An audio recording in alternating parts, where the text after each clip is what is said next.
Hello, everyone, and welcome to 3 Words, a bite-sized podcast about the very significant and yet strategic choices that every one of us can make in this lifetime to become the best version of ourselves. My name is Dr. Michael Brown, and I am the host of 3 Words Podcast.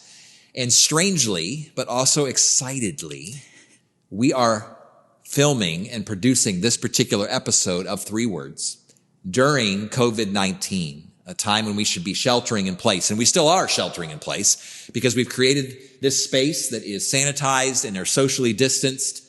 And I am so glad to be out of our home and so glad to be able to talk about things that matter. And I'm always pleased to have my dear friend Amy Seifert, best-selling author and life coach and communicator, here with me today in this place, obviously at a distance, to be able to talk about 3 words that have more meaning than ever during this unprecedented time. So, Amy, I will do you the honors to be able to share our 3 words for today. Choose what lasts. Choose what lasts. You know, it's interesting during this time, our work has continued with our clients and with our friends and quite honestly, within our homes as we are sheltering in place. And the question that continues to emerge in my mind and in my heart during this time, it has been the most compelling and it has been the most salient question and idea that really consumes my mind each day as I'm frustrated and as I'm sad and as I'm overwhelmed at times, because this is hard. Mm-hmm. What matters most? Mm-hmm. I mean, we talk about this here at 3 Words Podcast. We talk about this at DME Coaching. We try to lift all of our eyes and all of our perspective to think about and to live for that which matters the most. And that's the question I'm now asking more than ever. What matters most at the end of life? What matters most beyond this life? Mm-hmm. And I think you and I would both agree, and we were even chatting just a moment ago off camera, it really is about people. It's people. Human connection. Genuine human connection. Because it's really, let's be brutally honest, it's what is lasting during this time.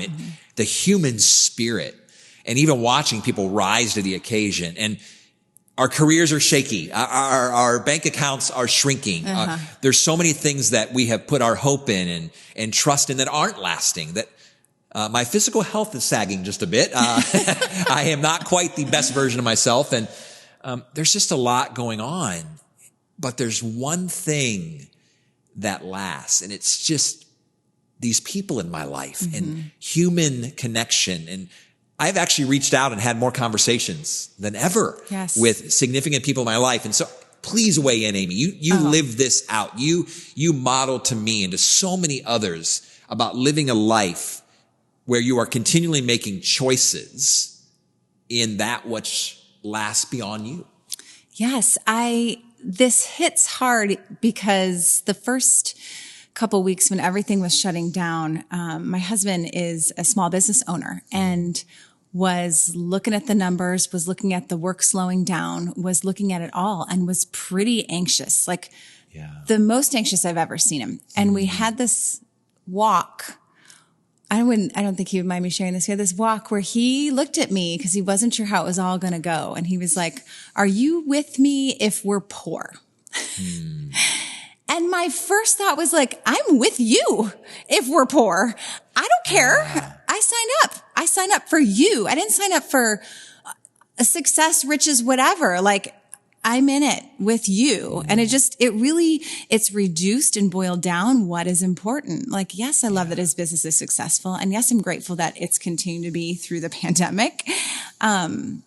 But we're getting to the bottom line here. Yeah.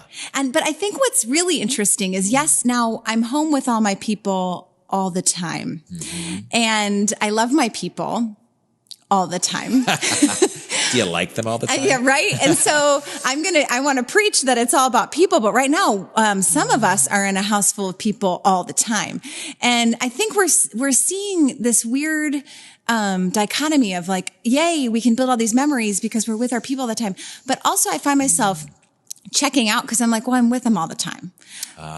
You know what I'm saying? It's this weird. We forget that every moment matters. Yeah. Or I want to be like, well, there's a lot of moments that are going to matter. So right now, I'm just going to scroll on my phone while my daughter asks me to watch Phineas and Ferb, and we're not going to connect because I don't really care about that right now. But I have this moment to connect with her. And if people matter, even us laughing at Phineas and Ferb together, sharing that, we're sharing something together. That's where connection happens with people. That matters. But so I still have to stay pretty engaged about that. And you choose in that moment to invest in something that will last, because Olive will, years from now, Totally remember that memory, that connection, and then all the connections that build on top of that connection will truly last and form and continue to reform the relationship that you have with your daughter. And you say that because I have that memory with my dad. I remember so many nights, my dad laughing his head off at the Muppets with me. Like he thought the Muppets were hilarious, which they were. They were giving like commentary on society and weird, but still in the middle of it all, which was amazing. Like I'm laughing at little kid stuff and he's laughing at what they're overtly saying about society. But he was all in.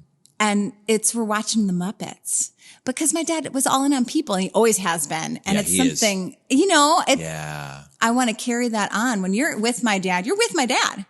He's not distracted. He's not somewhere else. No. He's choosing what lasts. Yeah. Yeah. His daughter, his people, whomever's in front of him.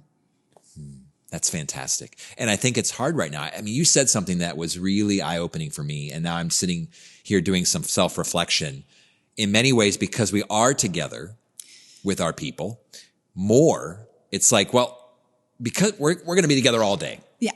So this hour, this invitation to join your cartoon, this particular, and part of it is, let's just be honest, we're tired. Mama's tired. And so, and so choosing what lasts, let's just acknowledge the elephant in the room. It's hard because in the moment to choose what doesn't last, that doesn't matter and doesn't have meaning, it can feel easier. Easy. But so easy. Yeah, it is easy. It's quick. It's fast. Gratifying. Immediate gratification that, of course, is like a poof of smoke. It disappears within moments. But it is hard. It is really, really hard to think about things in that term when we're tired. Yeah. We're overwhelmed. This pandemic and being at home, we've been doing this a long time. And we feel the length just drag and drag and drag and drag. So all the more if you're listening in today, if you're watching today, is really how important it is to really need to be intentional. I mean, the first word in this 3-word phrase is choose. Yeah.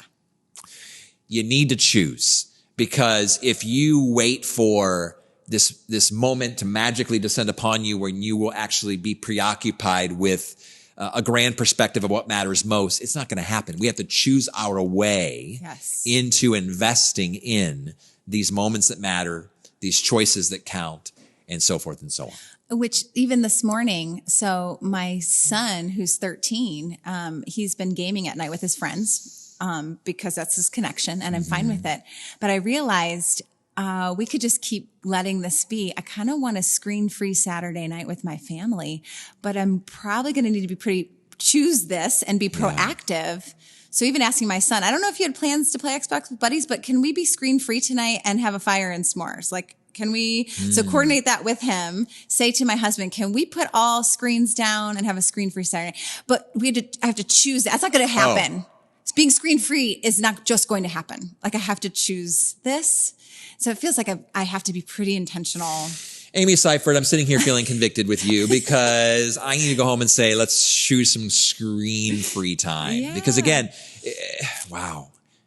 I guess what strikes me is this notion that we talk so often, and you're hearing it more and more during this pandemic, of what does it mean to leave a legacy? What does it mean to be remembered in such a way that you were fully present, that you were connected, that you were laughing with your children watching the Muppets? Like, we want our kids, we want our friends, we want our partners, our romantic others, we want our community and our colleagues and our network to be thinking about us and to be thinking about us, that our legacy would be truly This individual chose what lasted. I guess I'm convicted because I don't want to just think about leaving a legacy. I want to think about living my legacy. Yeah, it's good. Like to leave my legacy, I need to leave my legacy then. I need to live my legacy now. So I need to choose in those moments. Am I going to just check real quick, how many likes we got on Instagram on this particular episode? Or am I going to actually turn, make eye contact, sit, lean in, arm around the shoulder of my wife, of my children. Yes. To ask the questions when I'm tired. To probe in a caring, genuine way when I'm exhausted. And to think about choosing what lasts. Now, again, we can waste some time on some TV. But like you said, intentionality, though, there's going to be times each day even, I would guess, that we should be very proactive. Because one of the things that this pandemic has reminded us of is that so much of the life that we build and so many of the minutes and the hours and the months and the days that we spend investing in things, the things that we are spending our time doing, investing in, the things that we feel in the moment are important, so few of them actually matter at the end. We say it out loud. We talk about it all the time. But yet in the moment, it feels like we're just going to wake up someday having become someone we've not been becoming. That we'll get to the end, that we'll have that legacy, that we will have been known for being a human being who chose what mattered most and chose what lasted. But it's not going to happen on accident. Right. It's going to be because we've made a series of deliberative choices. Yeah. Amy Seifert, thanks for reminding me again.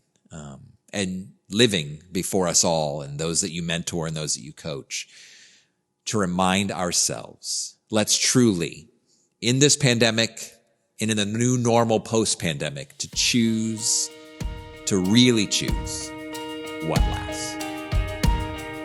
For life coaching, consulting services, or to hire a keynote speaker, please visit dmbcoaching.com.